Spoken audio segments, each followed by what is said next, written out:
Huh. Well, good morning.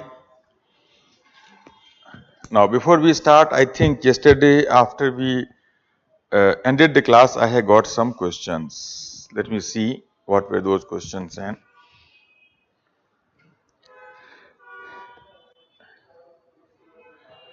Nimai, there was a question: how patent rights affect innovation? Affects innovation. Technically speaking, patent right does affect innovation, but we have to make a middle path between the two. That how much patent should be there and how much it should be available in the free market. But if we speak completely from the ethical point of view, or you can say from emotional intelligence, innovation point of view, patent does hamper the innovation. But secondly, you can see there is another problem that if you do not give patent to the people, then it will reduce motivation of the people to give the patent. So there are two sides of that. Patent first of all hampers the innovation, reduces the innovation ability. Number two, if patent is not there, then there will not be motivation that the people have to innovate, because there won't be any self-interest in that case maybe. So that is why we have to find a middle path, that how much patent should be there, for how long patent should be there, for what patent should be there. For example, if the life-saving medicine, then patent may be denied on that maybe, whatever. So this is what we often do, a middle path. Sir, next question was that, sir, there is a drive and motivation and initiative in self-regulation. Are they come into innovation? No. Drive, motivation, initiative, etc. will come in today's class. It is motivation. So that we'll discuss today. Next question, Mandeep. Sir, you say that a person with very high consciousness is problematic because blind conformity to rules reduce creativity.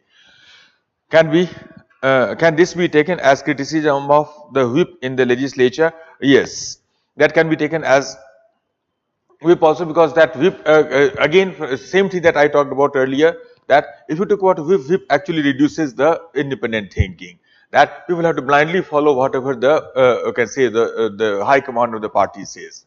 But well, if you do not have the whip, then it can create a sort of I aram gaya ram type of thing. So again we have to find a middle way, that to what extent, for what whip should be there and for what it should not be there. Same problem, two aspects. Next one, was Karna a man of very high conscientiousness because he blindly listened to whatever Duryodhan said? Not necessarily. Listening to somebody is not a conscientiousness. Conscientiousness means that if you think, conscience, as I told you, that conscientiousness word has been derived from the conscience. So if you listen to somebody else, then where is your conscience then? It's like listening to somebody blindly may be a high level of commitment, which we'll talk today. Maybe it might be high level of, you can see, devotion. So that whatever might be there, it will not be high level of conscientiousness. Conscientiousness means you think that it is right and then do that very strictly. So it is about conscience of the person. This is what I said. So that is how we can understand. So that was all about, I think, the classes of the yesterday's class, topics of the yesterday class. Now we will talk about the third emotional intelligence in our paradigm of emotional intelligence. And the third one is called motivation.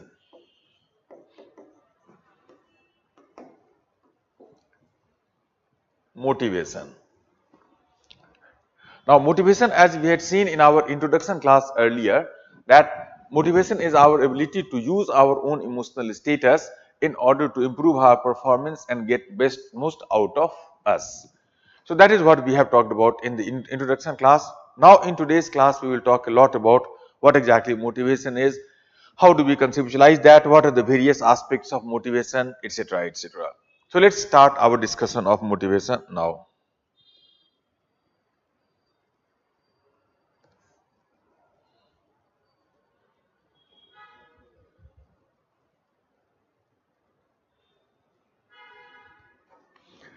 Now write down firstly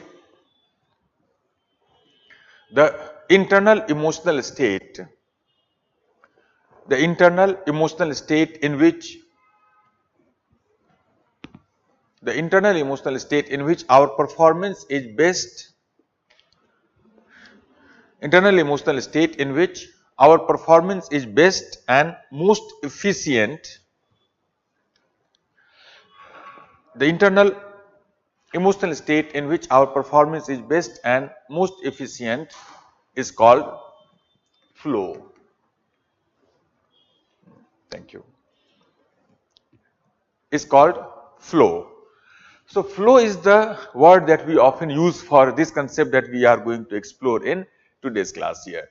So, this term flow, this concept of flow, as we will see in much detail in today's class, was a very important concept in the recent times of emotional intelligence paradigm. Because you see that this term, first of all, in this context that we are talking about, this term was first used in this context in around 1960s, when there was a psychologist called, his name was Mihaly, and then there is an unpronounceable part of his name, Mihaly. These people have very complex names sometimes. So, if the C, T, Z, etc. comes up 3 consonants together, then it becomes difficult to pronounce them. I don't know how do they pronounce their name. It is something like Csikszentmihalyi Mihaly. So, Mihaly Csikszentmihalyi Mihaly was the person who actually coined this term flow in this context. And he wrote a book also with the same name, Flow. So, AC on karna. He wrote a book also with the same name, Flow. So, Flow is also name of a book, one of the most important book in this area. So, there he coined this term flow in that context, and after that you can see that he wrote many other books also, like Finding Flow, Flow and Creativity, many other books he had written on that topic since then. So, it was, so that since then you can say this word has become extremely, this concept rather has become extremely important in the, you can say, emotional intelligence paradigm. This concept is so important that it has become part of our perhaps day-to-day language also. All of you, for example, must have used this term sometimes or the other in your day-to-day life also. That I was working in flow, flow is not happening, flow was broken, flow toot gaya, flow mein, well, nahi ho raha hai, something like this one. So, we often use this term flow in our day-to-day language, day-to-day conversation also, perhaps without even knowing what exactly are the characteristics of this flow that we study in psychology. So, this word has become extremely important, extremely influential in order to understand the motivational state of the human being. So, though it is a huge topic, as I told you that Mihaly himself wrote many books on this topic, and many other psychologists have written many other books on a similar topics and all. So, it is a area of very active research in modern psychology. So, let us talk briefly about what exactly that flow means, where our motivation is very, very high. So, let us talk about flow a little. Write down firstly, write down further. In flow, our emotions are, in flow, our emotions are contained, channeled, energized, positive, and aligned with the task that we are doing. And aligned with the task that we are doing.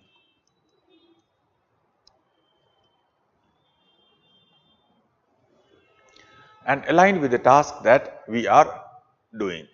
So, these are some of the important characteristics of flow state normally. Emotions in flow are first of all contained and channeled. As we have been seeing all the time, that emotions are often diffused in our mind all the time, that keeps on creating intuition, impulse, etc. for us most of the time. But in flow, it becomes more contained, more channeled. We will see example of that shortly. Energized means high in arousal, positive means right in direction, positive in balance. So, the emotional state is in the first quadrant of that circle we had talked about, high in arousal and positive in balance. So, energized and positive and aligned with the task that we are doing at that time. Aligned with the task. What does that mean? It also means something like this one. Suppose, for example, in my earlier class, I had talked about this type of correlation between emotions and this type of correlation we have seen between emotions and the performance. Now, this picture that I had drawn to you on that day, hi, this is performance and that is emotion. So, on that day what we have talked about was a very simplistic picture of the reality. Reality is much more complex than what we have drawn there. Let us make it a little more complex reality, a real reality in a way. Now, suppose for example, I make a 3D curve here. Imagine a 3D, I am very bad in drawing, so I can't draw, but imagine what I am talking about. So, suppose a third dimension, so this is arousal, so this is performance, that is arousal, and imagine a third dimension, time. Now, when you are doing some task, then same task at different stage of working requires different level of energy for us. Suppose for example, the same task may require some low level of energy, then after high, then after well, it goes down again, then after again it may increase, it may go up, something like this one. So goes down. And suppose for example, just think of it. Suppose you are trying to solve a very difficult problem of mathematics. Now, you will see that slowly your attention will become more and more focused like this. So, it will become more and more. At one point of time, you are completely involved in the problem. So involved that suddenly you can say you get that click. That, well, insight happens, that dimag ki batti jalti hai, Mentos happens. So, suddenly you get that click. The moment you get the click, suddenly you become relaxed. Now, you know the solution. Only thing that you have to do is to find out the steps of that, methodology of that. So that is, so at this point you need maximum energy, and then after you become relaxed, and then after next problem comes up, again you become like this one. Or if you take a batsman batting on a cricket field, then at the time for example when the bowler is running to throw the ball, then as the bowler starts running, you can say the concentration of, you can say, the batsman becomes very high. And at the time when he is about to throw the ball, batsman is aware of everything around him. He is aware of the speed of the bowler, the, you can say, the direction of the movement of the bowler, his hand movement, facial expression. Not only that, batsman is aware of, in his mind, sort of the placement of the whole field also. So he is completely into that task. Suddenly he hits the ball. The moment he hits the ball, his attention goes down, he becomes quite relaxed. And when the next ball starts coming up, again it increases. So the idea is that same work that we are doing, at the different stage of doing that work, we require different levels of energy. And when we are in flow, then the demand of energy of a work and supply by the emotions, they are completely in sync with each other. Remember, emotions are a sort of management of energy into our body, sort of supply of energy into our body. So that work demand energy and emotion supply that. Both of them are completely aligned with each other. Both of them are completely in sync with each other. So exactly the amount of energy that your work requires, well, your emotions provides you only and only that amount. That is the meaning of the term aligned. It is aligned with the task that we are doing at that particular moment of time, at that particular stage of the work. So that is another important characteristics of, one important characteristics of flow. Further, write down further. Our attention is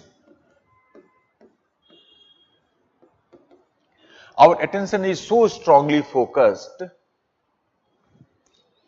Our attention is so strongly focused that we are aware only of, our attention is so strongly focused that we are aware only of a limited range of perception. We are aware only of a limited range of perception related to the task. Related to the task.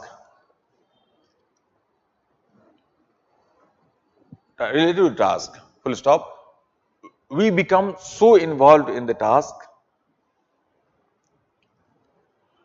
We become so involved in the task that, उसको इधर कर दो ना. We become so involved in the task that we even lose the track of space and time. We even lose the track of space and time as well. We lose the track of even space and time as well. So this is the another important thing. Now before we talk about this point that we have discussed here, let us take one example that will help you to understand what actually does it mean to work in flow. What actually we are discussing here. Let's take one example to understand that. You can find similar example in your own life also. We all feel flow sometimes or the other. We all experience flow sometimes or the other. So for example, suppose this example that I am going to briefly talk about, it was given by Daniel Goleman himself in his book Working with Emotional Intelligence. Now, in that book, he has talked about there was a senior surgeon. Once this surgeon was doing a very complicated surgery on a very critical patient. And while doing this, was suppose there was a big operation theater was there. In the corner, there was an operation table, and he was doing the surgery. A very complicated surgery, a very critical patient. Now, while doing that surgery, this surgeon became so involved in that surgery that during this time, roof of the room fell down. The false ceiling that we have, the roof of the room itself fell down. Now, this surgeon was so strongly involved in that surgery that he did not notice that roof falling down of the roof also. It must have created a lot of noise, it must have created a lot of dust, but even then you can see that, well, he could not notice any of that. He did not, you can say, well, take cognizance of any of that. After half an hour maybe, when his, we can say, surgery was complete and he came out of flow, as we call it, then suddenly he looked around and he found that the roof of the room has fallen down. And he himself became very surprised and shocked that how did I not notice that? Such a big thing has happened in front of me itself and I could not notice that. He was working in flow. So that is the characteristics of flow when we work in that. Even such a big thing like falling down of the roof may happen around us and we don't even notice that. Now, I will come to this question shortly. I'll come to this question shortly, but before that, let's talk about the nature of the attention, which you can see the flow changes flow normally creates in us. Attention. If you look at attention of a human being, then our attention has a, you can say, very important tendency to keep on shifting from one thing to the other, to the other, to the other, and to the other. Suppose, for example, just think of it that suppose after the classroom we are not doing it. In the classroom we are doing something consciously, but suppose after the classroom we are not doing anything consciously. We are sitting in a park waiting for somebody leisurely, not doing, not thinking of anything. Suppose at that point of time, suddenly you can see that, so at that point of time, can you tell me that after how much time your attention shifts from one thing to the other, one thing to the other, to the other, to the other, and to the other. Now, when I ask this question in my class, some students say, sir, around 1 minute, 2 minutes, some say 10, 15 seconds, 20 seconds or something. What is your estimate? How much time, after how much time your attention moves from one thing to the other or to the other? Think of it and try to match your answer with what we are going to talk about here. Now, in psychology, one of the very important research was conducted a few decades ago, in which you can see that similar thing was studied, that after how much time people's attention shifts, moves from one thing to other, change from one to other. And it was found that on an average, every 4 to 8 seconds,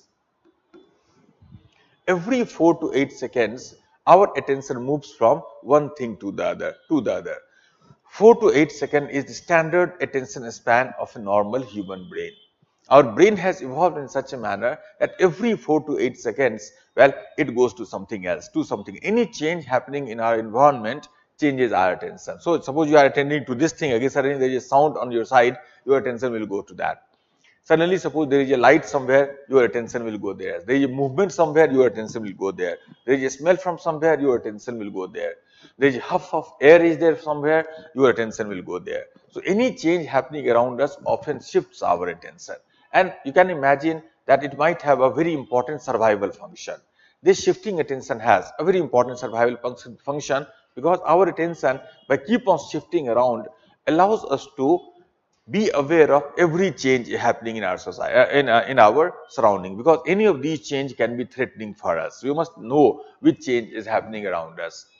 So 4 to 8 seconds is the standard attention span of a normal human brain. We can increase that. In a classroom, for example, it is possible, it is okay for you to pay attention for 2 and 3 hours also, but that will require a lots of expenditure of energy. That is the reason that in 2 hours or 3 hours class you get tired. So, even if you are not doing anything, then also you get mentally tired because, well, your attention has a tendency to shift around and you try to bring it back to the topic that we are discussing here. So, that expends your energy in a way. That creates a psychological tiredness or fatigue in us, but not in flow. In flow, you can say our attention is completely focused and will still without any extra loss of energy. We often say that our attention, nature of our attention in flow becomes more like a spotlight. A spotlight. So in this spotlight, for example, this is a job that you are doing. So about everything about the job you are aware, but outside the job you become unaware of everything outside that spot. What is a spotlight, by the way?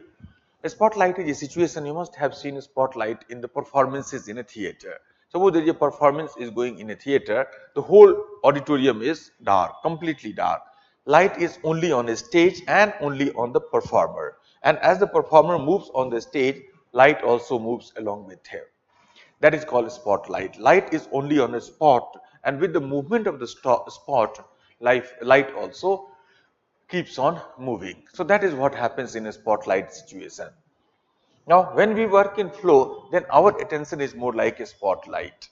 So in this case, we become completely aware of, about the job, but outside that spotlight, we become completely unaware. This is what I meant when I say that people lose the track of even space and time. Think of that surgeon whose example I gave you. That surgeon, for example, well, he was completely aware of the task that he was doing. He was so focused in his surgery that he lost track of everything happening around him. Such a big thing like filling down of a roof of let's say his room, that also missed his attention. His attention was not diverted. In flow, for example, you may be sitting at a railway station, train may pass from in front of you and you don't notice that also. So much of sound, so much of commotion will be there, but still you may be so much in flow that you might even not notice any of that. So that is the meaning of the term losing the track of space. Time also. In flow, even the track of time is lost. You must have seen sometimes when we are working in flow and when we come out of the flow, then we are ourselves surprised that 2 hours have passed and I did not realize that. Pata hi nahi chala, something like that feeling. So if you have this feeling that 2 hours have passed and I did not even notice that, then perhaps you might be working in flow. We lose the track of space and time when we work in flow. It is that state of mind when you don't see the people around you. You don't see the jungle, you don't see the trees around you, you don't see the branches of the tree also, you don't see even the bird. You see only and only the eye of the bird that you have to pierce by your arrow. Which story I am talking about?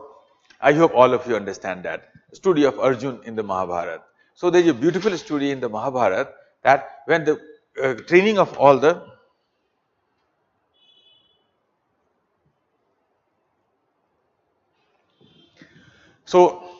after the training of all the princes was complete, then final test was going on. And the final test was something like this, that you can say at a far away place in some branch of the tree there was a bird and everybody had to pierce the eye of that bird. Now everybody else, the Duryodhan, Dhritarashtra, we can say the Bhim, Nakul, Sahadev, Dusasana, etc. Now when they were about to release their arrow, just when they put their, you can say, bow and arrow together and about to release the arrow, Guru asked them, what do you see? And they said, of course, I see everything. I see the tree. I see you also. I see my cousin standing here. I see the branch of the tree, jungle, etc., etc., animals running here and there. Guru said, you fail, everybody failed. And finally, the turn of Arjun came. And when Arjun was about to release the arrow, then again Guru asked him the same question, what do you see? And he said that I see only and only the eye of the bird. I don't see anything else right now. I don't see you. I don't see my cousins. I don't see the tree. I don't see they can say the jungle, etc. I see not even the bird. I see only and only the eye of the bird. Now that was the case. And the moment he said so, Guru said, you pass. Now, idea here is that if you work in flow, which we will talk about in the next topic, when you work, if you achieve that state of flow, then your performance will be the best. There is no guarantee. So after that, no test is required. So Dronacharya knew about that. He knew that once he achieves a state of flow, then after there is no point of testing him now. That test is complete. That we give, because our performance in a job is all about how do you manage yourself. So if you achieve that state where performance has to be best, then no further test is required. Your performance will be the best that you can. So after that, test is not required. Flow always is that. So Dronacharya also knew about flow and he tested Arjuna. Arjuna was a great warrior, not only because of his technical skill how to fight. Arjuna was a great warrior mainly because he often used to experience flow while during the warfare. So flow often makes us the best of what we can be, as we will see in the many later point in today's class. So that was the state of flow that Sarjan or Arjun was working in. That is the characteristics of flow. Now further, change the paragraph and then after write further. We display a complete control. We display a complete control over the work that we are doing. We display complete control over the work that we are doing, and thus we display complete control over the work that we are doing, and thus we work at the peak of our abilities. And thus we work at the peak of our abilities.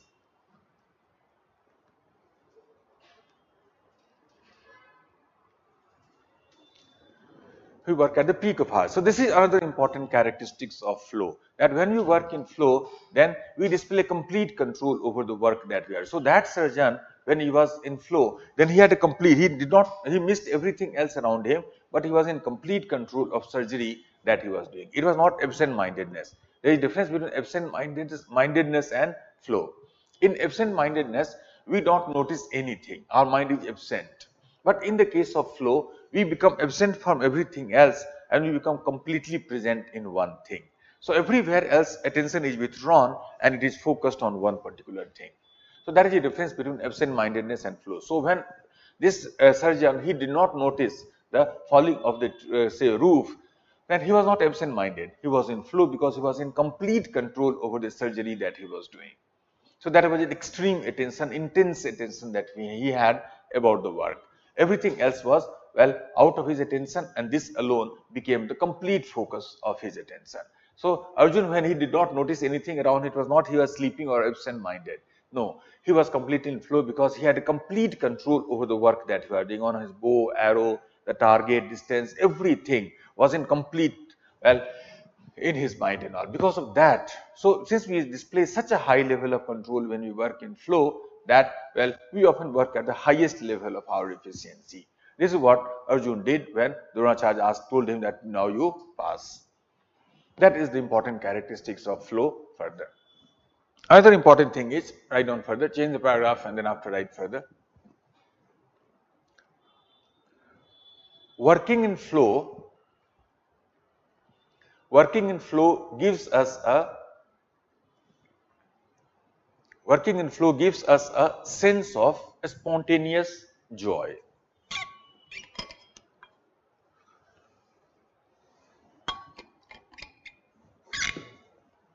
Working in flow gives us a sense of spontaneous joy. The sheer pleasure of the work,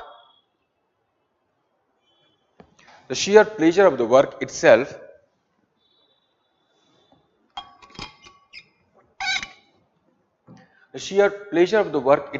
is what motivates us. The sheer pleasure of the work itself is what motivates us. Thus, one more line, thus working in flow is intrinsically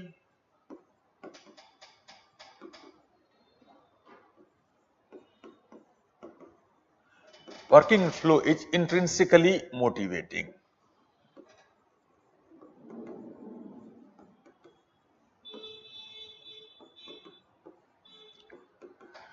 Thus, working in flow is intrinsically motivating. Now, that is another important characteristics, very important for that matter, characteristics of flow. The idea here is that when we work in flow, then people often get a spontaneous sense of joy, a natural sense of joy without any external trigger. So, flow itself creates a joy, and this joy, this pleasure that flow creates is something that makes us to work. So, we work not because we are doing, we are getting something else because of the work, we work because we enjoy working. We work because we get pleasure in the work. So that natural pleasure, you can say the spontaneous joy that we get in our work, well, that is something that motivates us. Because of that, we often say that working in flow is extrinsically motivating. Now let's talk about these two types of motivation. When we talk about motivation, then we often talk about two types of motivation, intrinsic and extrinsic. Now before we talk about these two, let's talk about what is a motivation.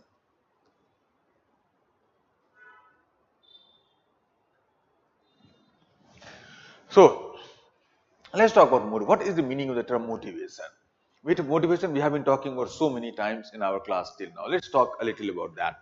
Now, motivation basically means that whenever you are doing something, then ask a question, why are you doing it? And whatever is the answer to that question is called motivation. Suppose, for example, you drink a glass of water and I ask you, why are you drinking a glass of water? Suppose you say, I am thirsty. Then thirst is a motivation. So we have some biological motivation like thirst, hunger, sex. These are the most important biological motivation that make us to do something. Seek, you can say food, or you can say, or you can say food or drink or some sexual partner. So that is the biological. Therefore, we have other motivations. Suppose, for example, I ask you that why are you studying, why are you attending this class? You might possibly say that I am attending this classroom because I want to clear the UPSC exam. So UPSC exam is your motivation to attend this classroom.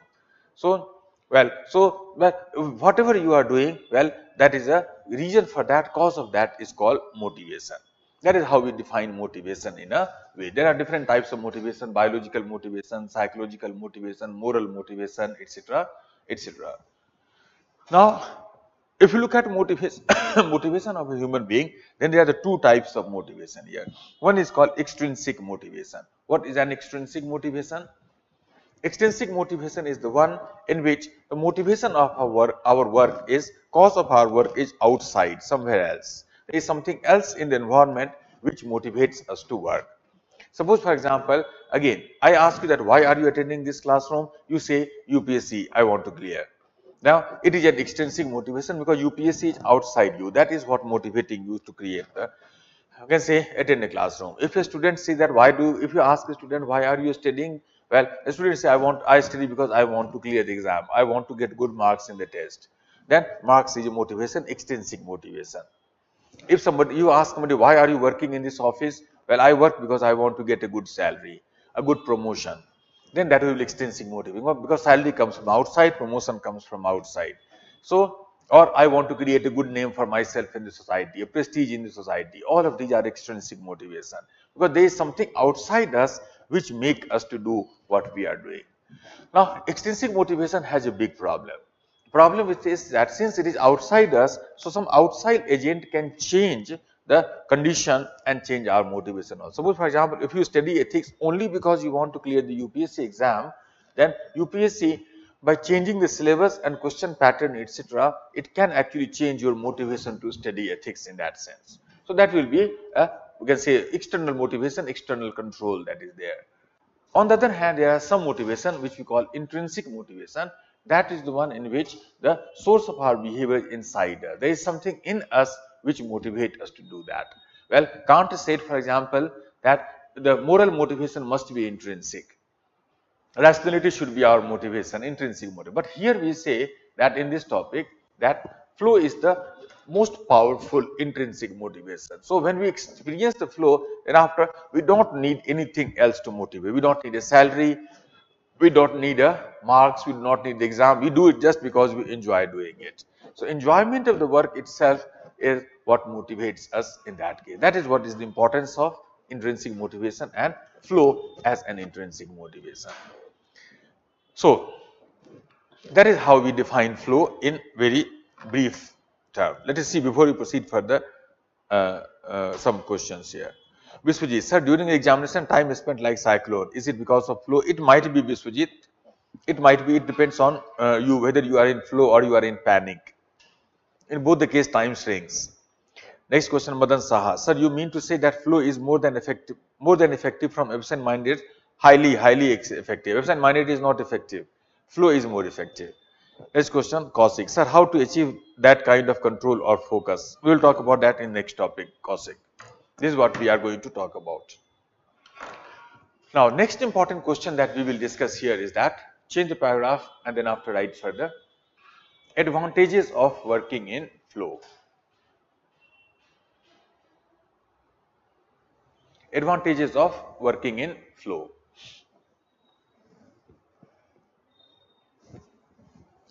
Write down firstly, the people who work more often in flow,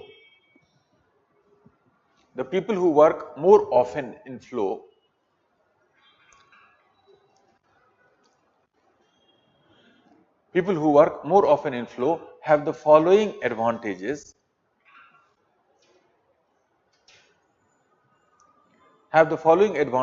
Over those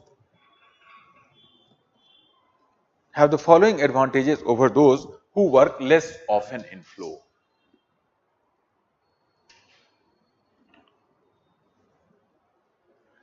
So in brief, we'll talk about why is it that these philosophers,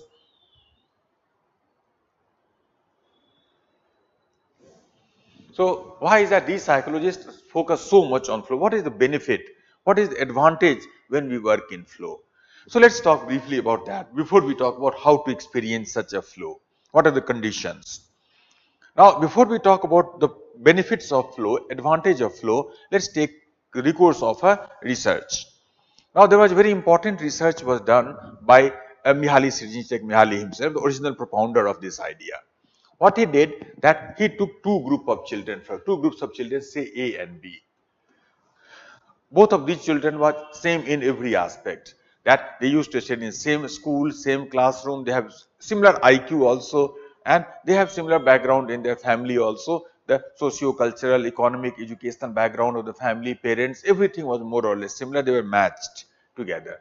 Only difference between them was that this first child, while studying, whether in the classroom or outside, while studying, he spent around 40% of his study time in flow.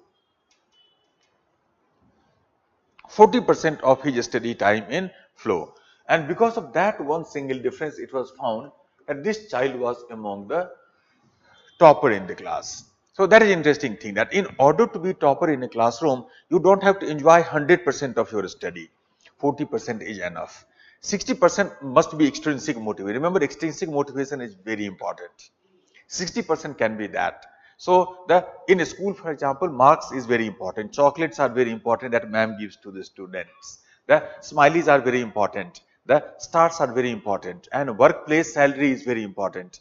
So all these are extensive. Promotion is very important. Growth is very important. So all of these are the important part of a good life. But role of these extrinsic motivation should not be more than 60%.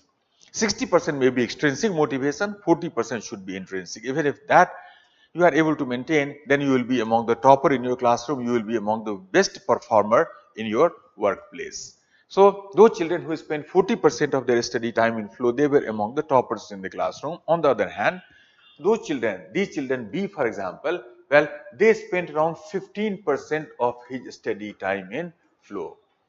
And because of that, it was found that they were among the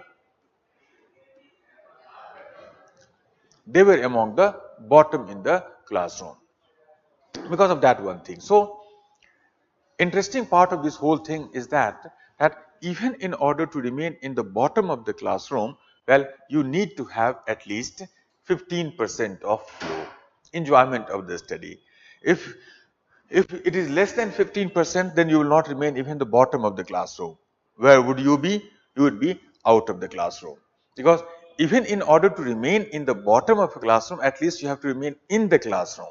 And in order to remain in the classroom, you have to clear the exam. Even the 30% marks, 33% marks you must bring. Otherwise, you will be thrown out, you will become dropout. So those children who experience less than 15% of flow, they often become dropouts in the school.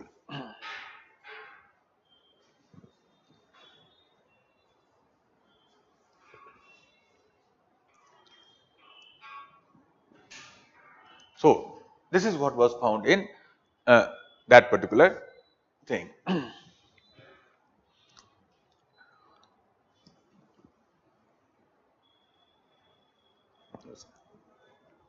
क्या हुआ?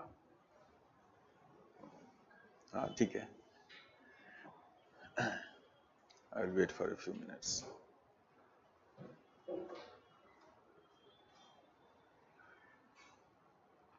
Some test is going on.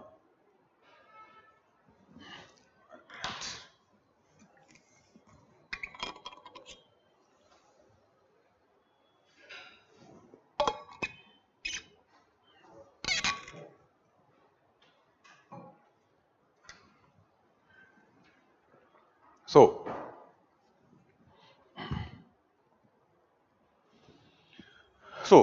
It was found that those children who are less than 14%, 15% in flow, they often become dropouts from the school. They do not, you can say, even pass the exam in a way.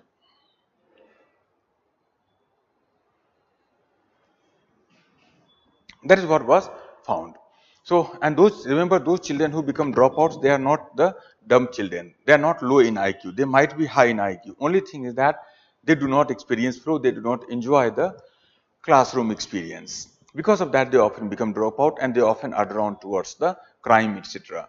So that might become problem for such people. That may be the problem of education system, that system does not allow them to give enough enjoyment, enough flow in the classroom. Classroom must be reoriented in such a manner that more and more people should experience flow. Curriculum, classroom experience, etc. All these things play a role, how much you can say experience of flow can be there for the children.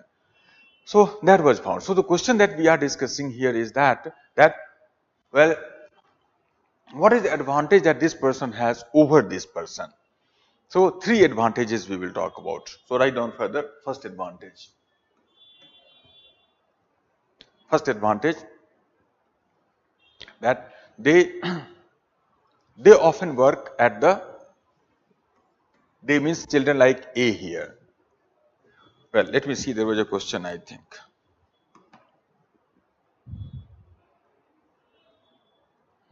Oh, deleted.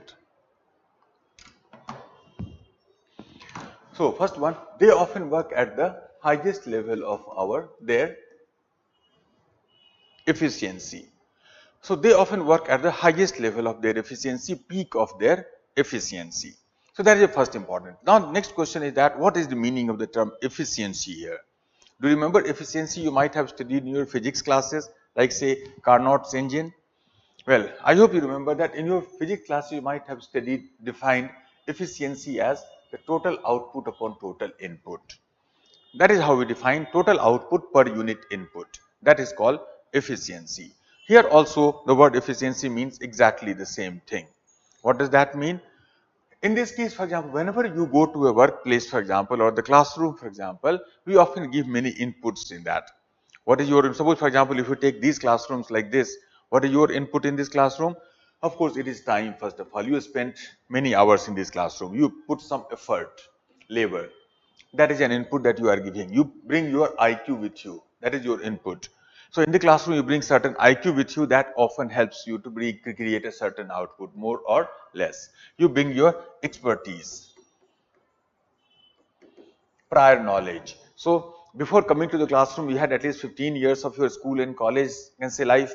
There you might have learned many things, and all the things that you have learned in those classes will help you to acquire some more knowledge in this class also. Relate with the older knowledge, etc.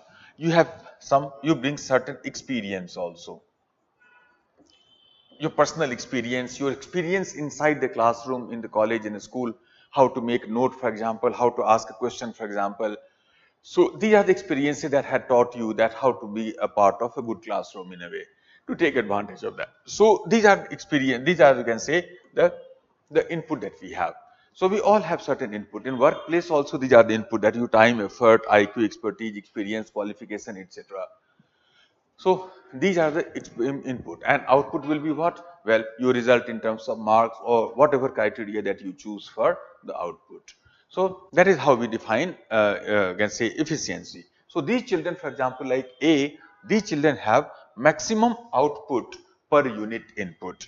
So these children may study for 4 hours maybe, but the total output will be much higher. And B, on the other hand, the second group of children, they may keep on sitting with a book for say 8 hours, but output will be comparatively less. So important thing about life efficiency is not that what you give in. More important thing is how much you take out from per unit what you give in. Think of it, toppers in the UPSC exam, they do not study for 18 hours. Well, whatever they study, but whatever time that they study, they take maximum out of them. So that is an important thing that we have to, that flow determines how much you take out of your per unit input. These people have very high. So Arjun, when he worked in flow, he was working at the highest level of that, his efficiency. That surgeon, when he was doing that surgery, he was also working at the high level of his efficiency. First one is that. That is the first advantage. These people are often more efficient in their work, more productive in their work, more output that they take out of their work. That is the first important advantage. Second advantage is that, write down further. Second one, that they enjoy their work. So that is the next important thing, that such children, for example, like A, such people like A, for example, work is enjoyment for them.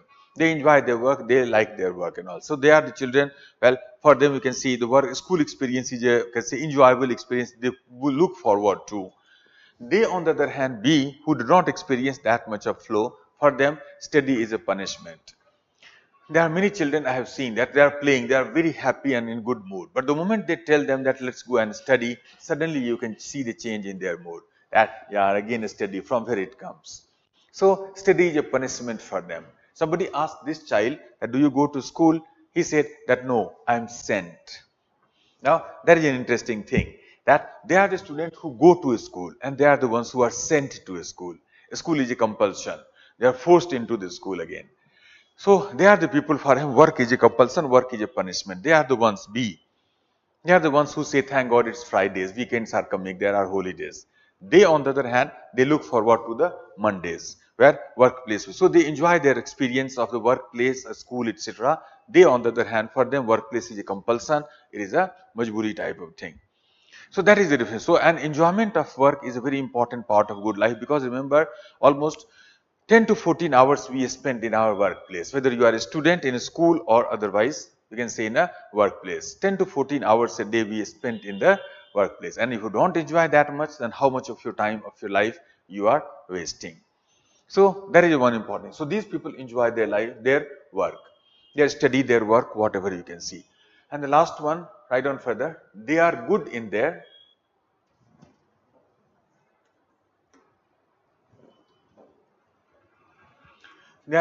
professional and academic decision making. They are good in their professional and academic and professional decision making. So another advantage of flow is that flow often increases our decision making ability. How does it do so? Let's take that example further. Suppose, for example, this child, he spends around 40% of his study time in flow. But suppose, for example, while studying mathematics, suppose he spends around 75% of his study time in flow. But while studying economics, maybe he spends only 15% of his time in flow. Now, when the time of decision will come, then this child will be very confident that mathematics is my subject. And he will be equally confident that economics is not my cup of tea. So, some children, as we have seen in our earlier classes also, that some students are very confident about their choice, that I want to study only this subject, only this job. And some people, well, they are very confused, I can do anything that comes in my way. So if you are very confident about your decision making in such cases, then flow might be a determinant of that. People who experience more flow in their life, they are very clear about their decision making in their life and all. So that is a third important advantage that flow creates in us. That is why we consider flow as such an important part of a good life. Now, last important thing is that, I'll change the paragraph and after write further. Last important topic from this section that we will study. Change the paragraph and then after write further. How to experience flow. How to experience flow. Write down further. A person is more likely to experience flow. A person is more likely to experience flow when the following three conditions are met.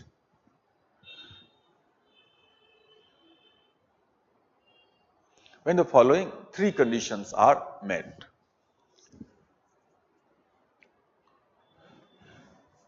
So, the idea here is that if these three, remember one very important thing first of all, flow is not a mechanical thing that you can switch it on and off. No, we cannot guarantee flow anytime. So, 100% of time flow can never be there. I told you that 40% is enough.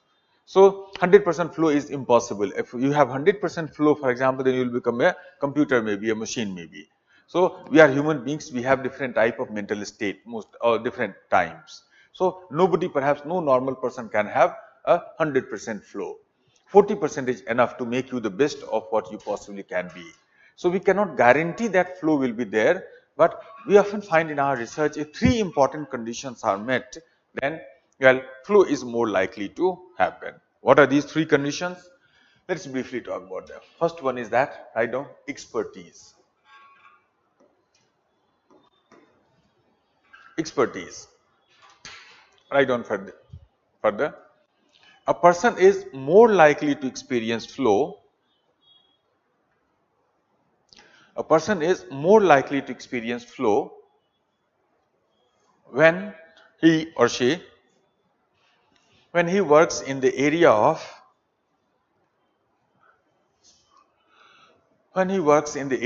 his expertise. When he or she works in the area of his expertise.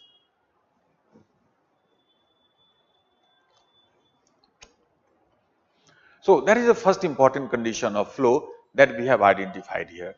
The idea is that between expertise and flow, a very interesting correlation has. The more expert you are in a particular field, well, more flow you will have. So expertise and flow are cyclically related. More flow you have, more will be expertise. More expertise you have, more will be flow. So expertise, that's why I told you those both examples that I talked about. Well, or before that, if you take this example of this man, this young boy, then if he spends 75% of his study time in mathematics studying, well, then he must be very good in mathematics. He must be expert in mathematics, and he must be very bad in economics comparatively. So that is the thing here. So expertise often increases the chances of flow. There were both examples that I took earlier also. When I talk about a senior surgeon, then I had deliberately used the term a senior surgeon. What was the importance of senior surgeon? Only a senior surgeon can experience flow while doing surgery. A junior surgeon, when they start doing such a complicated surgery, then they start feeling the pressure, tension. And under pressure and tension, flow does not happen. Flow requires some relaxed state of mind. Not very highly relaxed, not very tense. The middle of that again, where our performance is normally the best. So flow requires a certain relaxed state of mind. Only a senior surgeon can have that relaxed state. Because he is so expert, he knows that, yes, I can. Well, however complicated it is, I am skilled enough, I am expert enough to handle that situation. So only an experienced surgeon can experience flow. Only a senior surgeon can experience flow while doing the surgery. Only an Arjun can experience flow while doing the warfare because he is expert in archery. So different people are expert in different things. So whatever you are expert in, you will experience flow more likely in that particular area. So a senior surgeon will experience flow while doing surgery. A similar senior can say an expert warrior will experience flow while doing the warfare, archery. An expert driver will experience flow while doing driving. An expert engineer will experience flow while doing engineering work. Expert mechanic will experience flow while doing the mechanical job. An expert programmer will experience flow while doing the mechanical job. So an expert programmer will experience flow while doing the programming. An expert teacher will experience flow while teaching. Modi ji, for example, well, he experiences flow in what? Well, I hope all of you may be knowing that in a speech, for example, it appears at least from the distance that we are aware of him about. So a speech, when he is giving a speech particularly, and you can say, and large number of people have gathered and all of them are shouting Modi, Modi, for example, that is the time when he experiences flow. Look at his face at that time. So relaxed, so calm, so you can say sort of in flow again. So he and his speech becomes same. Nothing else, only a speech matters.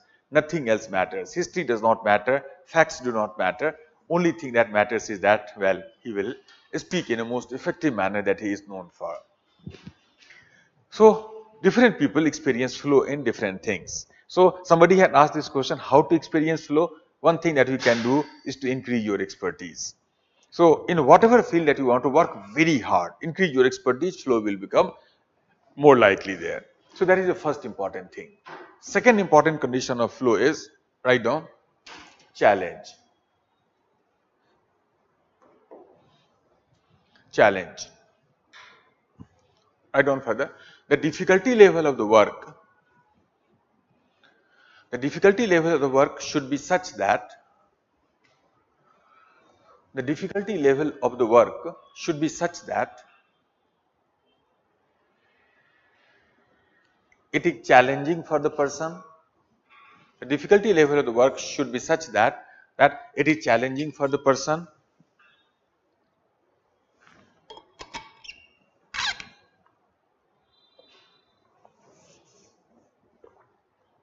It says that it is challenging for the person, comma, it puts some pressure on his abilities.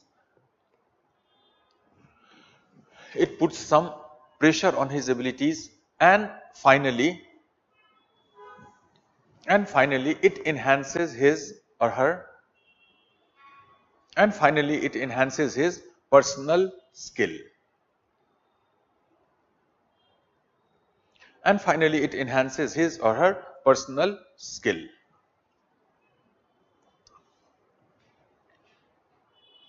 So that is next important. How difficult the work should be within the area of expertise itself? Well, it must be challenging. What is the meaning of the term challenging? Let's take that example of a boy who experienced, you can say, 75% of his study time in flow while studying mathematics. Now, for such a child, for example, suppose this is the increasing level of difficulty. Difficulty level, easy work and more difficult work, increasing level of difficulty. And suppose, for example, this is the mathematics, area of mathematics. Then he will experience flow in mathematics, not in economics, geography or anything else, maybe more likely. Now, suppose, for example, and this is his ability, peak of his ability, he can perform only up to that level. Now, if you give him a very easy task, for example, then flow will not happen. Easy job does not motivate us. It does not create flow for us. What does it do? Well, easy job creates boredom. Easy job creates boredom. So that is what is the problem in that case. Suppose, for example, this child I am talking about, suppose he's a 10th class student, very good in mathematics. Now you give him a question paper that is more appropriate for 8th standard, then he will solve all the problem, no doubt about that. But will he ever feel motivated in that? Of course not. So he will not feel motivated, he will get bored in doing that. Again, he will be distracted in that. Flow will never happen. Easy job creates boredom. Suppose, for example, you give that child a very difficult work. Very difficult work also does not create, you can say, does not create flow. What does it create? Well, it creates anxiety. So, easy job creates boredom, difficult job creates anxiety. Both of them does not create flow. Between the two is what we call the challenging job. I will give you the sort of mathematical definition of challenging job in a next topic, just in a moment. So, challenging job. Challenging job is the one that's not very easy also, not very difficult also. It is almost at the peak of his ability, so that this child, while doing this job, he cannot do it very easily, like you can say child's play, and he cannot never do that. So, but in order to do that job appropriately, he has to put some pressure on him. He has to put some pressure on his ability, so that if he succeeds in doing that, then his ability, his skill will increase. It will become better than he earlier was. That job will create more likely flow. So, easy job creates boredom, very difficult job creates anxiety, and the moderately difficult job, which we call the challenging job, that creates the flow. So, this is what, that's why I can say both the examples that I took. That example of a senior surgeon. So, I told you that senior surgeon was doing a very complicated surgery. That was again a deliberate word. That surgery must be complicated. A senior surgeon can experience flow only while doing this complicated surgery. So, we will never experience flow while doing the simple surgery. That is the reason that you know that when a senior surgeon, he gets a very simple surgery, then he passes that case on to a junior doctor who can do it more effectively maybe. But when a very complicated case comes up, then he starts feeling that now I will have to do, ab mujhe karna hoga, nobody else can. That this is where the flow comes up. No, I have to put myself in. So that feeling must be there, that it is such a difficult job that only I have to put myself completely in to that. So that feeling must be there, that yes, you have to put in yourself 100%. That pressure has to be there. So a senior surgeon can experience flow only while doing a complicated surgery. And Arjun can experience flow only while doing such a difficult job like piercing the eye of a bird at a faraway place in the bush, in a branches of the tree. So only then he can experience a simple job. He will do it as child's play. He will never experience flow. So idea is that a life of flow, a life of enjoyment to work, it must be challenging. So always, if you want to experience flow, then work very hard. Increase your expertise, number one. Secondly, always challenge yourself. Don't settle for smaller things in the life. Try to find bigger things that can be challenging for you. I'll give you the meaning of that challenge next topic. We'll discuss more about this importance of challenge. But a good life must be a challenging life. There must be some challenges in our life that we feel like overcoming it. Only while overcoming the great challenges of life, we often experience the flow. Second important condition of flow is this. And then finally, third one, write down, an initial self-discipline.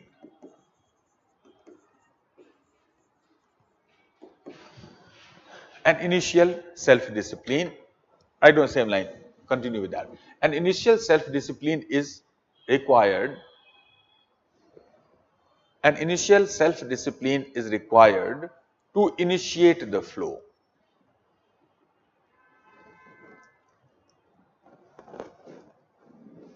An initial self-discipline is required to initiate the flow. But once flow begins,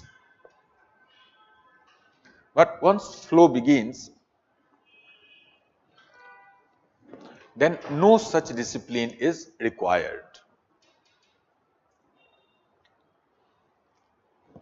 Then no such discipline is required. Flow becomes self-sustaining. Flow becomes self-sustaining. So this is the next important condition of flow, that some amount of self-discipline is a very important part of a good life, life with a flow and enjoyable life in a way. So that is because for that child, for example, who spends 40% of his study time in flow, then in order to experience the flow, he has to sit on his study table. That requires a discipline. So in order to, you can say, experience flow while doing a surgery, you have to come to the, you can say, well, ignoring every other impulse that you have. So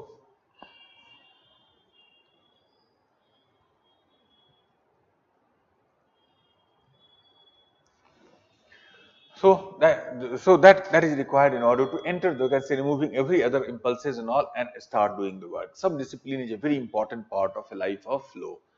That is why I told you earlier that self-control, self-regulation or impulse control is the master aptitude. Remember, self-discipline is a self-control, impulse control. So you have to control your impulse. Without that, perhaps flow will never be there. So without self-control, without impulse control, self-regulation abilities, etc., well, flow may not be possible. So everybody should have some experience, but remember, this discipline must be an initial discipline. After a certain point of time, you must allow the flow to happen. And once the flow happens, you don't need any discipline after that. Flow becomes self-sustaining. Till the time we are doing the job, we might, unless there is a big disturbance around us, we can experience the flow continuously. So these are the three important conditions that make the experience of flow more likely to happen. That is how we experience flow, that is how we understand flow here. So if these three conditions are met, then more likely, again, there is no guarantee, remember, but well, more likelihood is that the person may possibly experience flow. So that is how we define flow, that is how we define the different aspects of flow. Now next thing that we will talk about now is, change the paragraph and then after write further.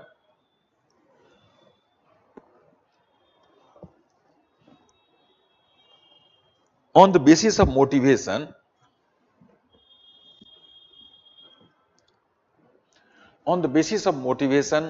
the following emotional competences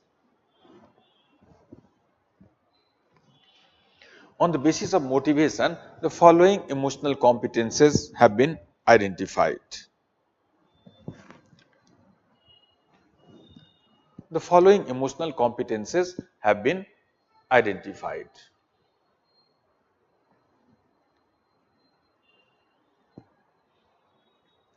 So, 4 important emotional competencies on the basis that motivates us to perform highly well has been identified in this model. First one is called, write down, achievement drive.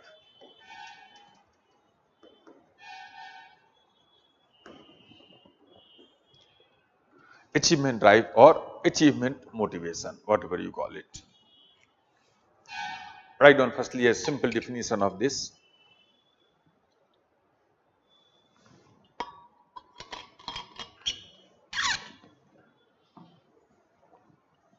It is our ability to achievement drive.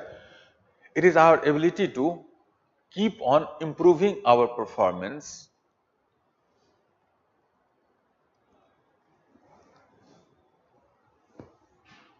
It is our ability to keep on improving our performance and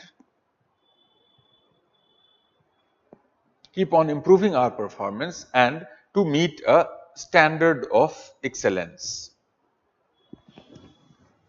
And to meet a standard of excellence.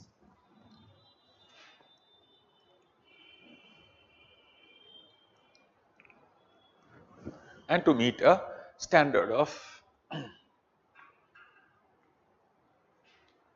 excellence. Now, that is how we can define the you can say achievement drive. Now, if you look at, before we talk about the meaning of this statement, this definition, let's talk about some historical background of this concept. This concept, if you look at it, the first person who talked about achievement drive as an important part of motivational system was Yale psychologist called David McClelland.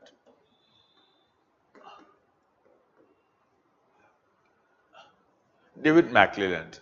So, David McClelland was a psychologist at Yale University. In around 1960s or so, he did a very important research in this area that we are going to talk about briefly. So, and on the basis of that, one of his important research was conducted, David McClelland. He was also, you can say, the doctoral guide of Daniel Goleman, whose basic framework we are discussing in our class. So, he is directly related to Daniel Goleman. In that case, his guru he was. So, his fundamental research in this area had actually influenced. His research was so important that in today's time, in many areas of study, if we have some background in, say, management or economics or public administration or the, you can say, the psychology. So, in all these subjects, well, his theory is sometimes or the other taught. His theory is considered to be a very important theory of motivation in all these subjects in a way.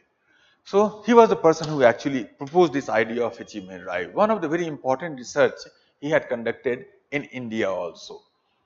So, this concept has an India connection also, if you want. What he did, that he selected 2 cities, 2 towns in South India. One was Kakinada in Andhra Pradesh and Vellore in Tamil Nadu. And he, you can say, trained some psychologists at one place and compared that with the, sorry, not some psychologists, he trained some entrepreneurs at one place and he compared their performance in their job at some other place. And on the basis of that, he found that there are some people who have a certain quality in them which he called achievement drive. And the people who are high in achievement drive, they normally achieve a lot in their life. He also found in such a research that people who are very high in achievement drive, given a choice, they naturally have a tendency to seek a career in bureaucracy. Sorry, they naturally have a tendency to seek a career in entrepreneurship.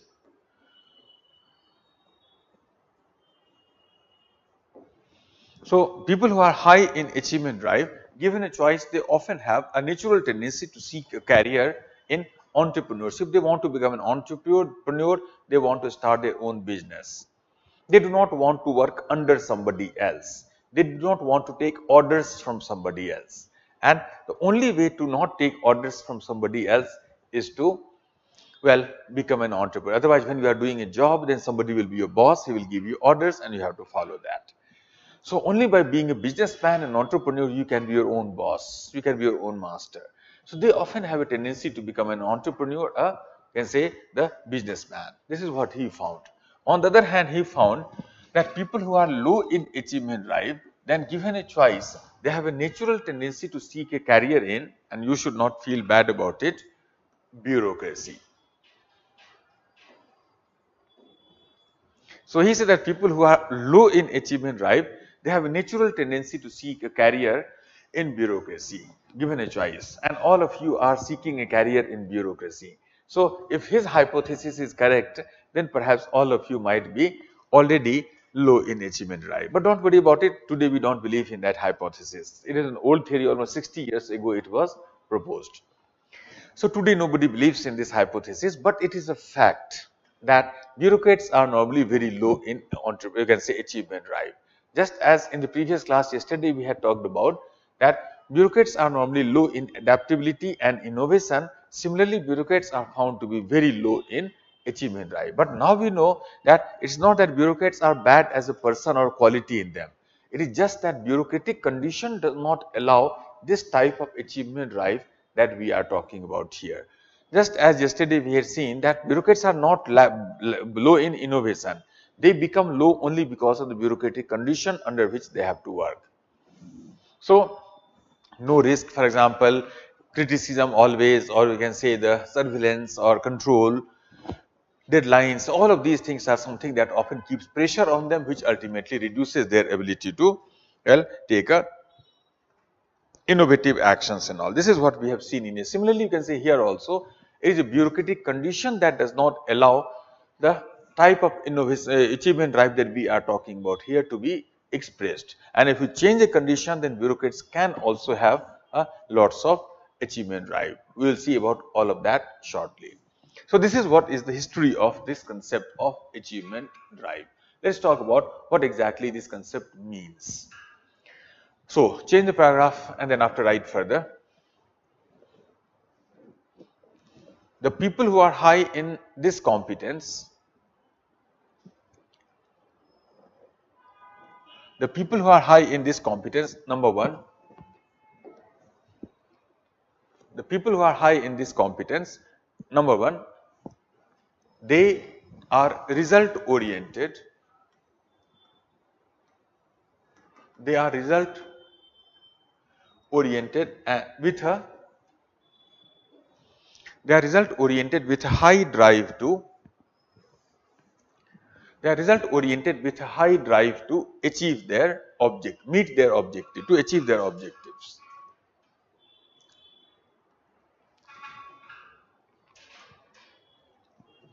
They are result oriented with a high drive to meet their objectives. So this is the first important thing. The idea here is that first important sign of achievement drive is to be result oriented. What does that mean? It means something like this in a very simple language. Suppose for example, think of it. Suppose for example, this is time. And suppose this is the present moment now, this moment. And suppose at this moment you imagine, you visualize that you set, not visualize, you set some goal for yourself that you want to achieve. Start a business, have a certain turnover or clear the UPSC exam, whatever. So you set a goal for yourself. They also set a goal. We'll talk about the nature and characteristics of the goal in the second and third point. So they set a goal for themselves first of all. After they set a goal, then it is this goal that actually helps them to decide everything else that they have to do. Every of their action is determined for its worthiness with reference to the goal. So suppose for example, if they set a goal and they have to decide to do something right now, before that they will ask this question that will this act help me to achieve my goal or not? If yes, I must do it, however boring it may be. And if not, then I should never do it, however you can see the interesting it might be. So only criteria to decide the worthiness of a job or work is often its relationship with the goal. Suppose for example, for you people, that goal is next year September, October UPSC mains exam. Now if you are high in achievement drive, then well, since the time when you set your goal that you want to clear the UPSC mains exam, then after everything that you do after that, reading a book, attending a classroom, reading a newspaper, talking to somebody, making a relationship, etc., everything that you do will define that this thing, will it help me to achieve my goal or not? If yes, I must make this thing, do this thing, otherwise I should not. So goal is something that motivates them. They always keep goal in terms of their in front of them. You know, a few years ago, once it happened, one of my students came to me and she asked me a normal question that many students often ask. That she was an engineer and she wanted to take a humanity as her optional subject. And she asked me that what subject should I choose, sir? I don't want to take engineering, I want to take a humanity. Then after, I gave her normal suggestion that most of the teachers give. I told her that zero in for some common subject, like for example, public administration, geography, or you can say the political science, philosophy, sociology. These are the most popular subjects normally. So I told her that take one, you can say select these 4-5 subjects and read a basic book maybe in all of that, maybe NCERT. And whatever subject you like the most, you feel like reading more about that, perhaps choose that. That is your maybe subject. When I said this to her, flow as you call it, that you enjoy it and then after that might be more efficient for you. The moment I told her that this thing, that what subject, choose that subject which you like the most, suddenly she retorted back and said, oh sir, I don't care about what I like. Tell me where the marks is. If marks is there, then I might study even Urdu and Farsi also. Now, that was the type of achievement drive again. I have come here not to like a subject or dislike it. I have come here to get marks. And if marks is there, I can study anything. That is what achievement drive is. That because your purpose in this class or here you can say is not to like something or dislike something. Your purpose is to get marks.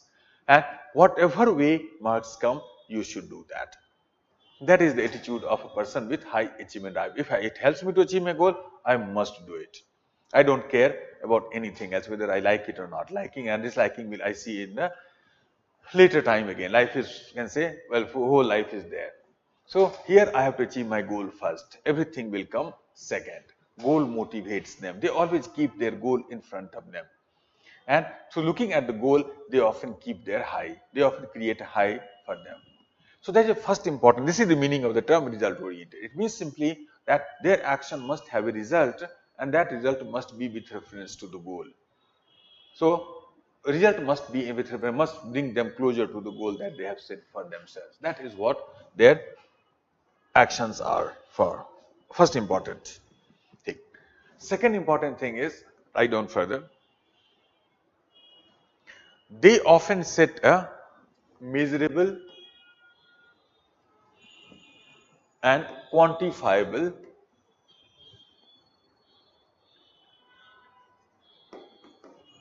they often set a measurable and quantifiable goal for themselves.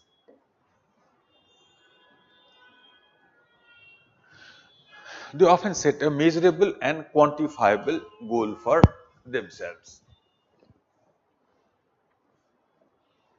So that is second important characteristics of such people, that they often set a goal in such a manner that it can be somehow measured, somehow it can be quantified. Suppose for example, you set a goal for yourself in the morning. Do you set a goal for yourself in the morning that how do I have to spend my day? I hope that you should. Suppose for example, you set a goal for yourself that today I will study a lot. Now if you set a goal like this one, is that a good goal for you to set? Well, you all know that it's not a good goal. Why not? Because a lot is a nonsense. This word has no meaning as such. It is a meaningless word in a way. For a small child, even 2 hours may be a lot, and for you even 6 hours may not be a lot. So a lot is meaningless. You never know at the end of the day that did you study a lot or not. If you are an achievement driven person, you will try to somehow quantify your goal, thinking that, well, I will study for say 10 hours or 3 subjects or 5 answers, 4 chapters, whatever you can say. Idea is that there has to be some number has to be there. So number is important, that you must quantify your goal in some way or the other. What is the importance of number? Number gives clarity to the mind. And our mind becomes more clear when, because, and secondly important thing is that if you have a number in your mind, then by the end of the day, you can actually evaluate yourself. Did I achieve my goal or not? If you achieve your goal, well, if you achieve your goal, reward yourself. Have an extra chocolate, for example, ice cream, for example. Or if you did not achieve your goal, then punish yourself. Miss your dinner maybe as a punishment. Or miss one of your favorite food on that day as a self-punishment. So always try to reward or punish yourself depending on whether you achieve your goal or not. That will be possible only when you are able to understand whether you achieved your goal or not, and number quantification measurement often helps you to do that in a more effective manner. Now, one consequence of this measurement or quantification of goal is that David McClellan found in his research that these people are very much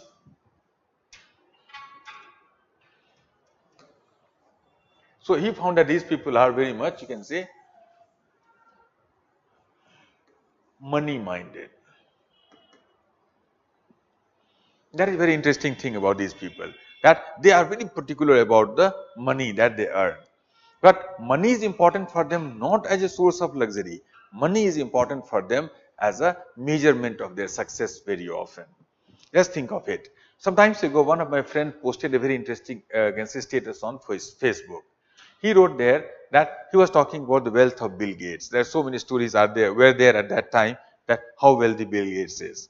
Now, my friend wrote an interesting status on Facebook. He said, for example, that the total wealth of Bill Gates was, say, $82 billion.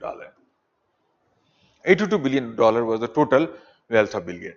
Now, 82 billion, as we have seen in some other class also, it's just a number for us. We don't understand what exactly is the meaning of the term $82 billion. We don't know about that.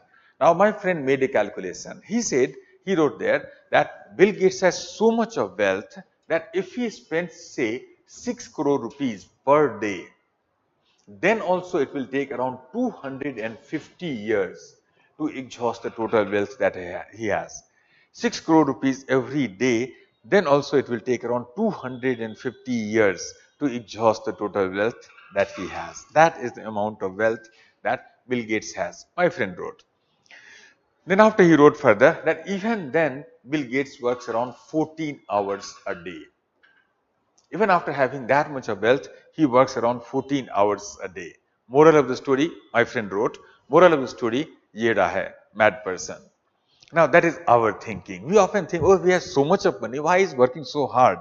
We think that if we have that much of money, we will never work. We will just enjoy the life after that. But Bill Gates also, he also knows that he will never be able to spend that money. But why does he work that hard? Well, not because he wants to earn money, not because he wants to buy something. We want to earn money because you have to buy something, a big car, a big apartment, a foreign travel, etc. He knows that yes, there is nothing that he cannot buy with the existing wealth that he has. Then also he works that hard. Why so? Because money is not important for as a source of luxury buying something. Money is important as a measurement of his success. Today his wealth is suppose $82 billion, and tomorrow it becomes $83 billion. Then he will think that he is a successful businessman, and day after tomorrow it becomes $81 billion. Then he will think that he is a failure. So money is just a number for him, quantification, measurement of goal. That is why you can say these people have so much of particular attention towards the money that they earn or that they have. And this is where the bureaucrats cannot compete with them. Bureaucrats cannot measure their success in terms of wealth that they have.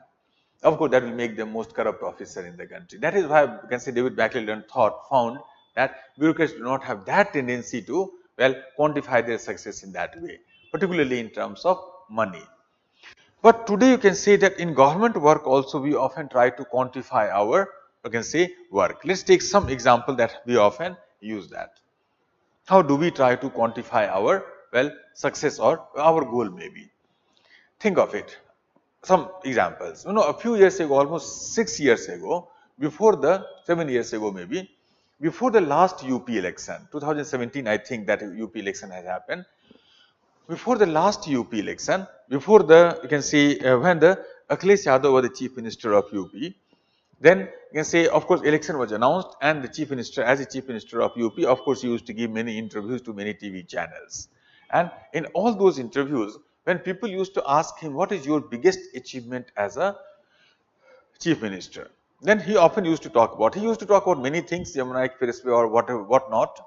But one thing he often used to talk about, which I think is relevant for us. He used to say that one of my achievement as a chief minister of UP is that I have made the dial 100 number very efficient in UP, emergency call number.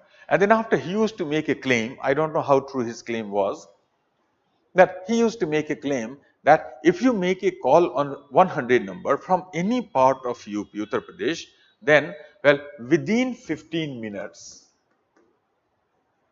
police will reach you. Now that was interesting. Suppose for example, if he says that if you make a call on 100 number, then police will reach you as soon as possible. Will that be a good goal to set? Of course, that is a nonsense. Because as soon as possible is a nonsense word. There is the thing, no meaning in that. As soon as possible, maybe 15 minutes also, 15 hours also, 15 days also, 15 months also. How do you know what is the meaning of that? So that is a meaningless term. So now he said by talking about 15%, 15 minutes, now he quantified his goal.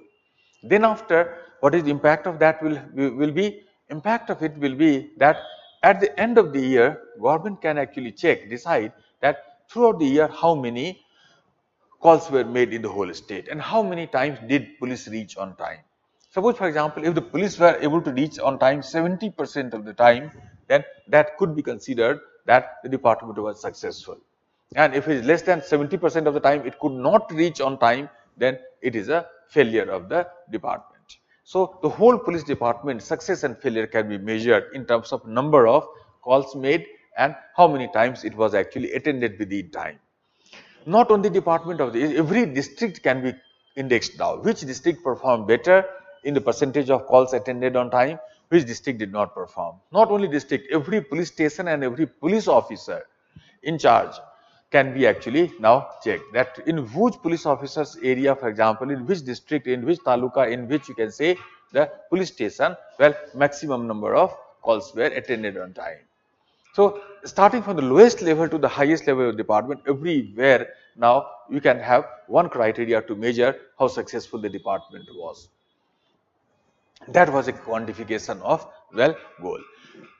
Another example, when Sushma Swaraj was the foreign minister of India in Modi 1 government, then she often used to say that one of my achievement as can say the foreign minister of India is that I have made the passport office in India very efficient.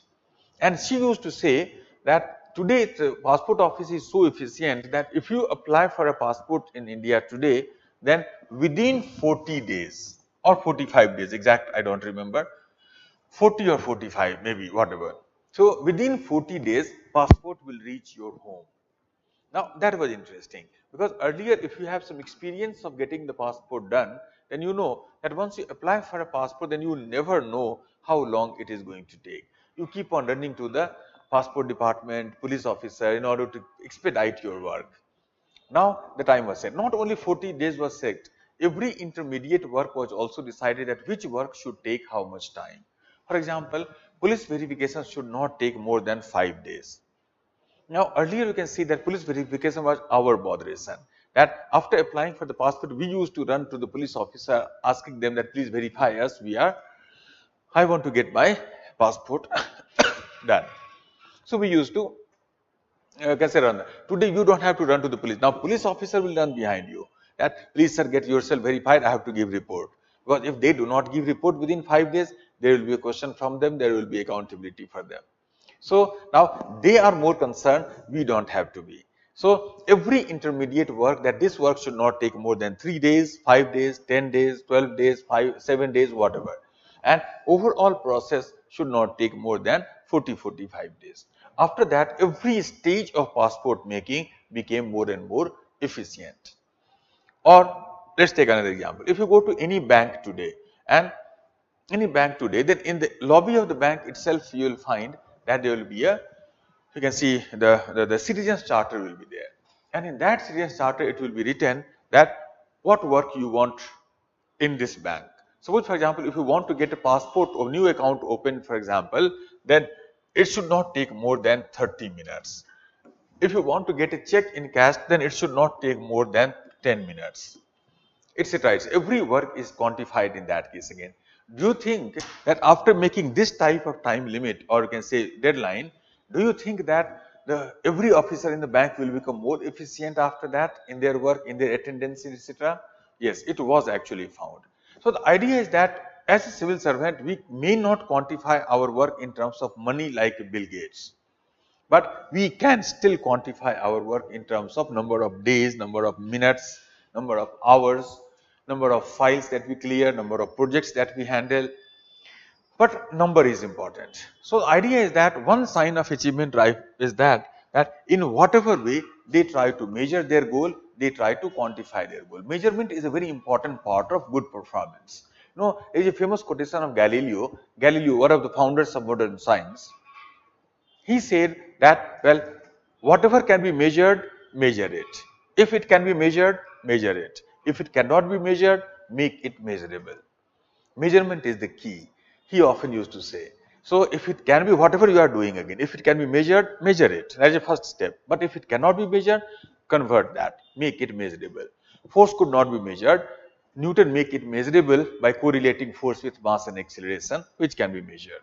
Measurement is the beginning of clarity of mind, clarity of thought, clarity of study in a way. There is another interesting quotation of in this sense that I was reading about. Somebody had said that something that gets measured gets improved. So something that gets measured gets improved. The moment you measure something, you open a path for improvement of that thing.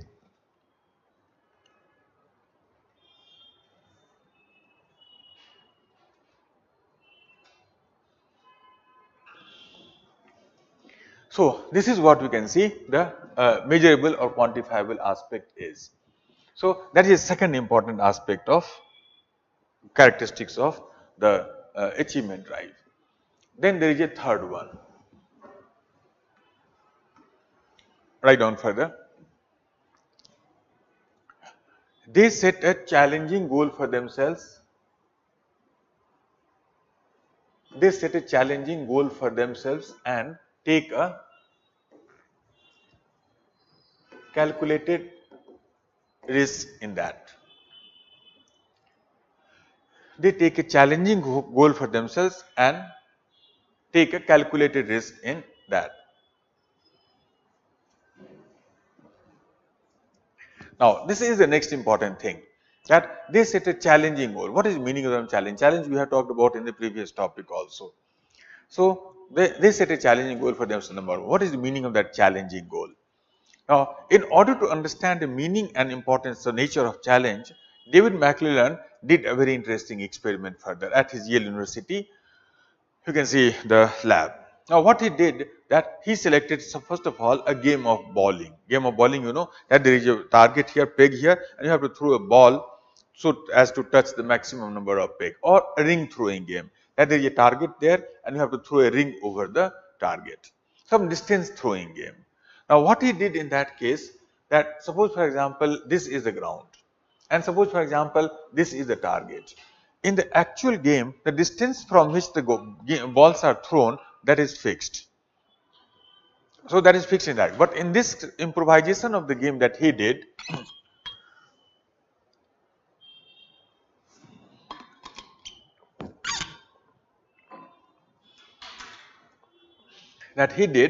well, he did not fix the distance. He asked people that, okay, you can choose your own distance from where you want to throw the ball, but go as far as possible. Now, what he found, that there were some people, they came very close to the target while throwing the ball. So close they came that chances of success was almost 100%. Even a child, small child, will be successfully able to throw the ball. So close they came to the target that the chances of failure was almost 0%. Nobody will fail in that case. He found that these people were low in achievement drive.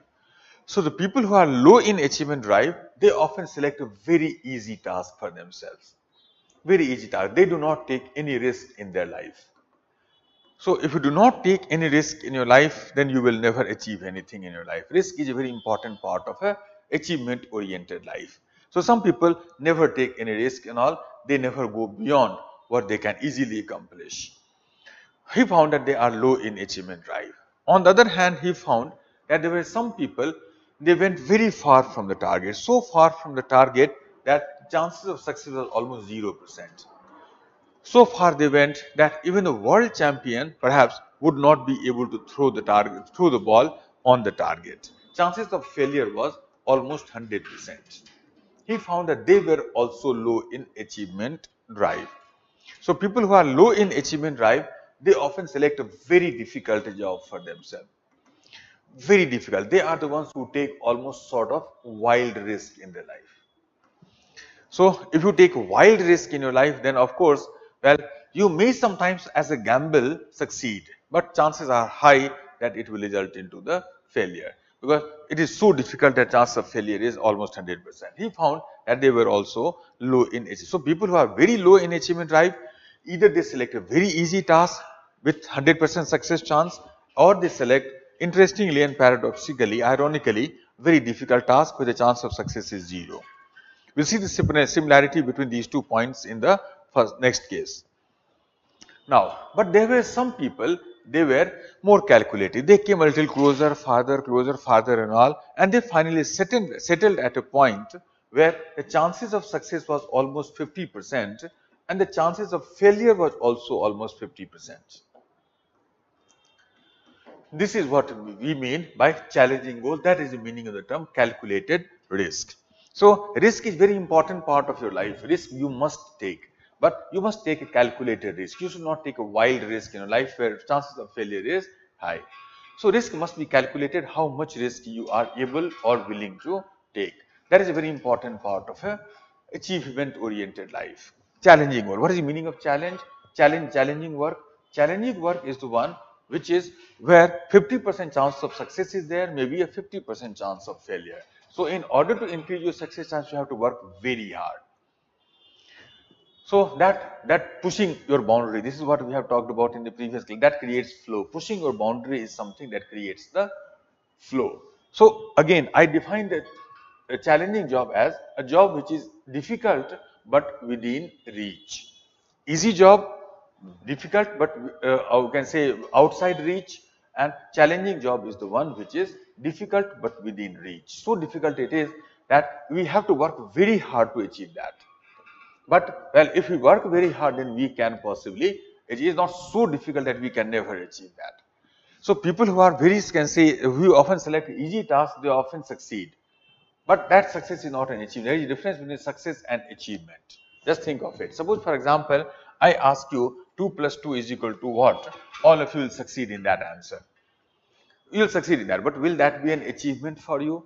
Of course not. For a toddler, that can be an achievement.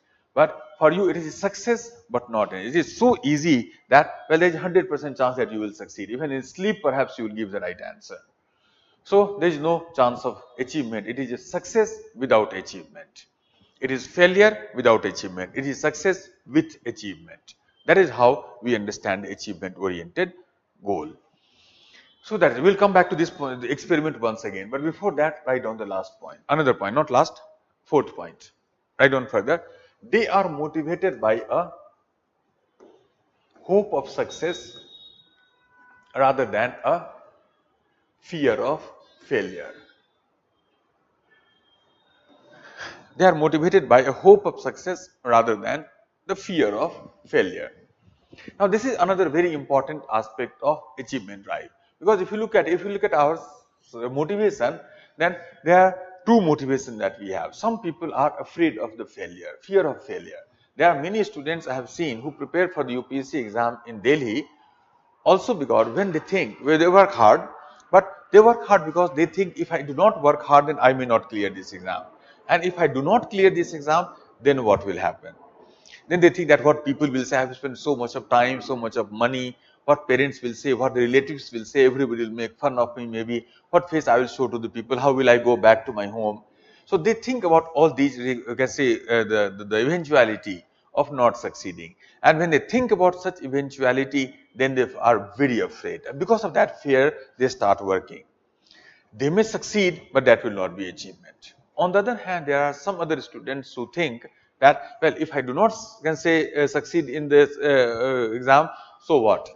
Many people fail. But if I succeed in this exam, then what will happen? Then they imagine themselves as, yes, I might become an IAS officer. And as an IAS officer, they try to imagine, visualize what would be life.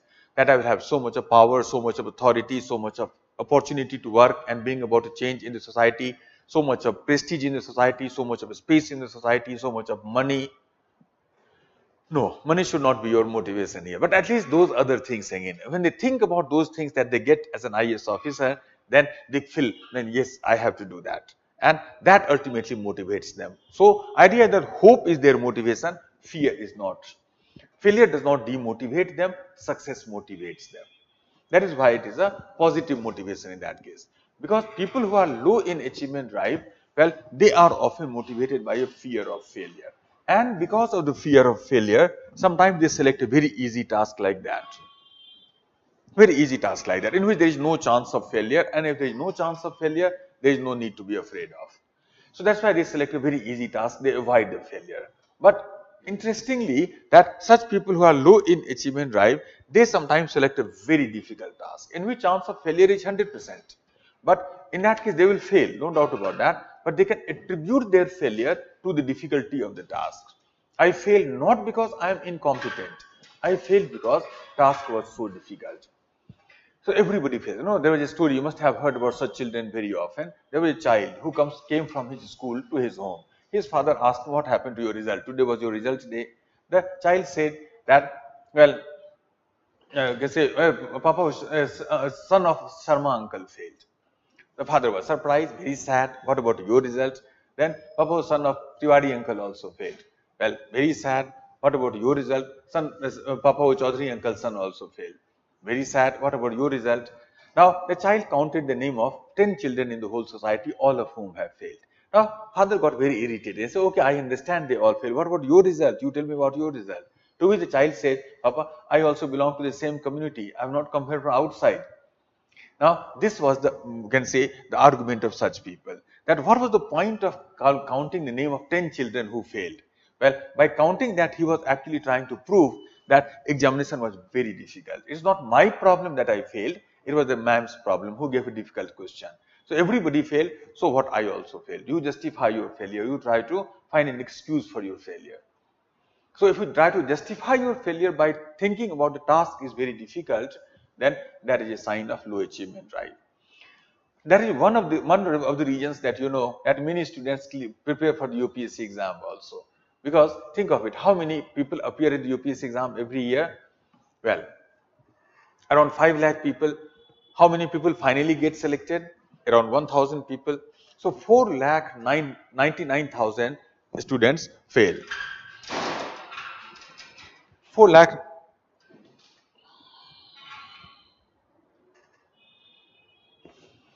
4,99,000 people fail, so what? I also fail. Now you justify, I failed in the UPSC exam, I have not failed in the clerical exam. They try to justify, oh, this is such a difficult exam, failure is also an honor in such an exam. So if you think like that, then you are showing a sign of low achievement drive. Because achievement driven people, they also fail. There is 50% chance of failure they also fail. But well, they own their failure. I failed not because the task was difficult, it was within my reach, of course, that's why I selected it. So it was not very difficult. I failed not because the task was difficult, I failed because perhaps I did not work that hard. So they own their failure. They own their success also, they own their failure also. You must own both of them, success and failure. So this is what is the meaning of the fourth point, that hope is their, success is their motivation, hope, fear is not their, you can say, motivation. Failure does not demotivate them, success motivates them. That is the key point. And the last one more small point further. Fifth one, write down. They seek out for the feedback of others. They seek out for the feedback of others about their performance. They seek out for the feedback of others about their performance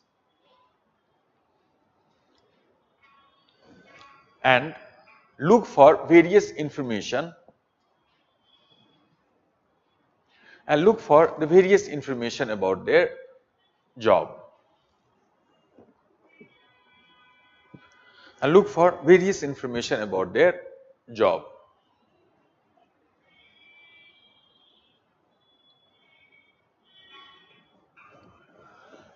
So that is the next important thing here. The idea is that these people have a strong desire to get feedback about their work from others. Money can itself be a feedback. Time can be a feedback of others. I hope you remember in one of my other class also I had talked about other competence also. We had talked about the importance of feedback. What was that?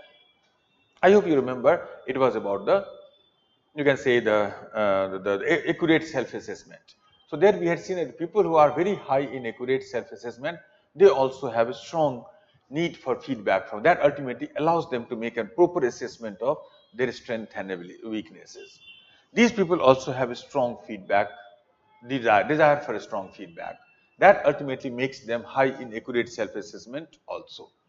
And information, they have a strong hunger for information about their job, because that information that they have about the work, this is something that ultimately gives a clarity to their mind.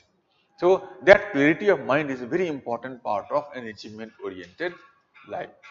So that is how we define achievement orientation in very well brief. So that is how we understand first competence based on motivation. Let me see if there is a question. Sir, how use this example at the time of answer writing? Full with explanation or just key points? Explanations are very long. Well, key points are important that you must write, but depending on how long you have to write, Vishwajit, you can use some examples also, explanation also. But these explanations will actually help you to understand the concept so that you can actually use them in your answer. They will not directly ask, very unlikely, that, well, what is achievement drive? So you must understand the concept, only then you will be able to find, okay, this question is about achievement drive maybe. This question is about goal setting maybe. This question is about feedback maybe. So this question is about hope of success and fear of failure maybe. So, or challenging job maybe, how important role the challenge plays. So in order to understand all these things, you have to understand the explanation better.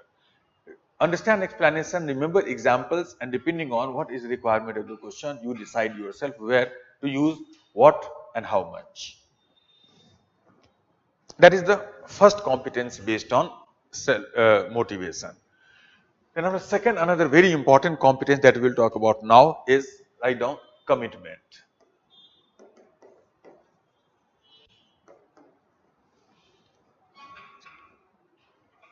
Commitment.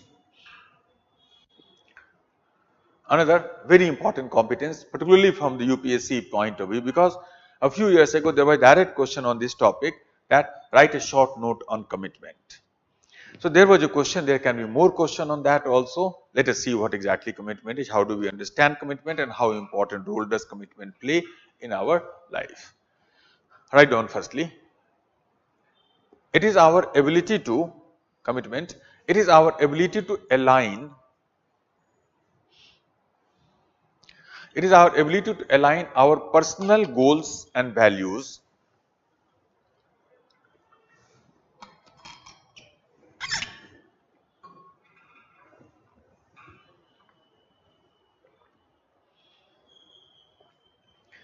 It is our ability to align our personal goals and values with those of the group or organization that we belong. It is our ability to align our personal goals and values with those of the group or organization that we belong to.